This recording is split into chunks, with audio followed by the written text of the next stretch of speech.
Welcome to Rye's Room. I'm Rye and this is my room. Tonight's topic is not a humorous one. There are no jokes to be found here. In fact, I think I would be very much less of a man if I attempted to inject humor into it. I just cannot conceive of a way to do that. It concerns the relationship of the homeless population in Vancouver, British Columbia, to the police and to the City Council of Vancouver, British Columbia. On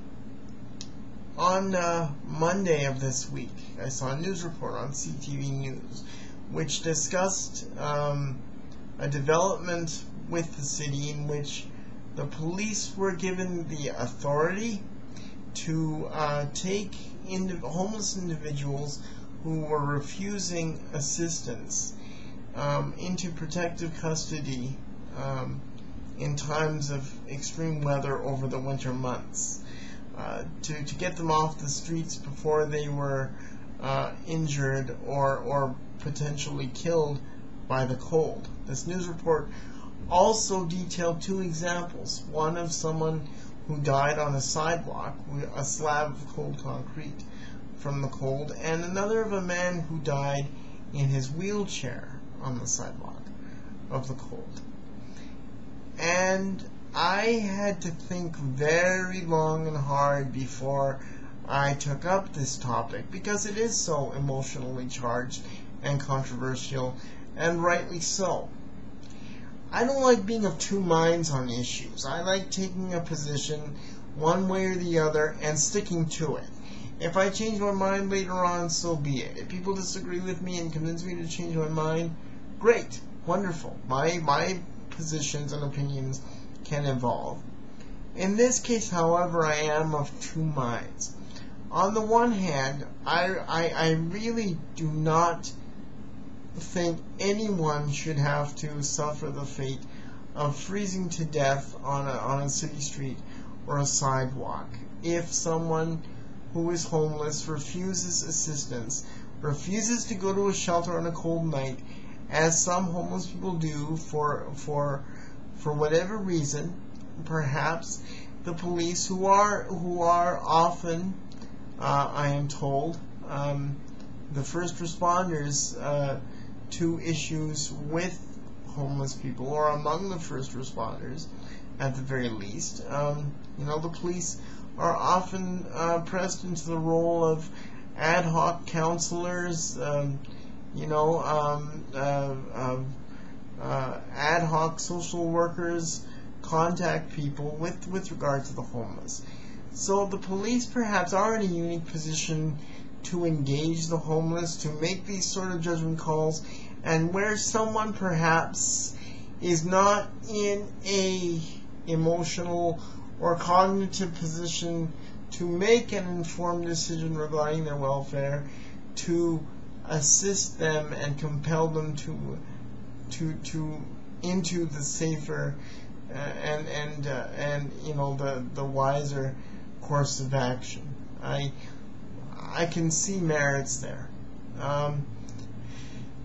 But I also see the danger, because there's a very real issue that this initiative brings up, and rightly so as well. And that is this: being homeless or being an addict does not make someone less Canadian. Does not in any way remove their inalienable human, constitutional, or legal or civil rights. And an initiative such as this, however temporary, for whatever motivation, be it the 2010 Olympics or some other motivation, because the connection was made by homeless advocates that this was being done to the benefit of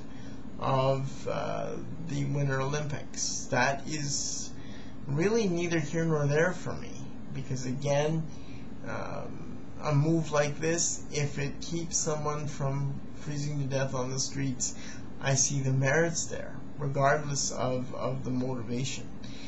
But I also see the dangers, because it does imperil these rights that I just outlined: constitutional, civil, legal rights. And once that starts, where does it stop? Because I know we like to think that, if something happens to one group, if one group's rights are compromised, even with the best of intentions, but are still compromised, we'll still be fine because that group is the other. But what can happen is, as one group's rights are diminished for whatever reason, even in the best of intentions, the rights of others can also be impacted. So we have to realize, as a society, we're all interconnected in a lot of ways. Canadian society, if we are to be the just society that we advertise to other nations, is a society without expendable or disposable people. Everyone is equally important, and if there are any groups that are marginalized or trivialized or exploited, then we are all diminished. Canadian society is diminished. And so I do not know how to reconcile even my own feelings with regard to a person's personal safety and well-being versus their rights under the Canadian Charter, the Canadian Constitution, Canadian law. I don't know how to do that. And my presentation here tonight may be an attempt to do that, but by no means will be a successful attempt. This is something we're going to have to think about more, as we all should, as our society evolves. I can only say I don't envy the police or the City Council of Vancouver with regard to, or any City Council, with regard to how it deals with the plight of the homeless. I'm simply grateful that I do not have to make those kind of judgments, because I don't know, I don't have any clue how I would begin to navigate these sorts of issues, how I would set the scale between an individual's rights versus the necessity of their personal safety.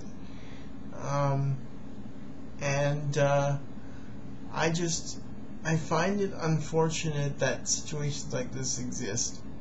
And if we are the just society we advertise ourselves to be before the international community, we should always strive to find solutions for it, for issues such as homelessness, for issues such as addictions.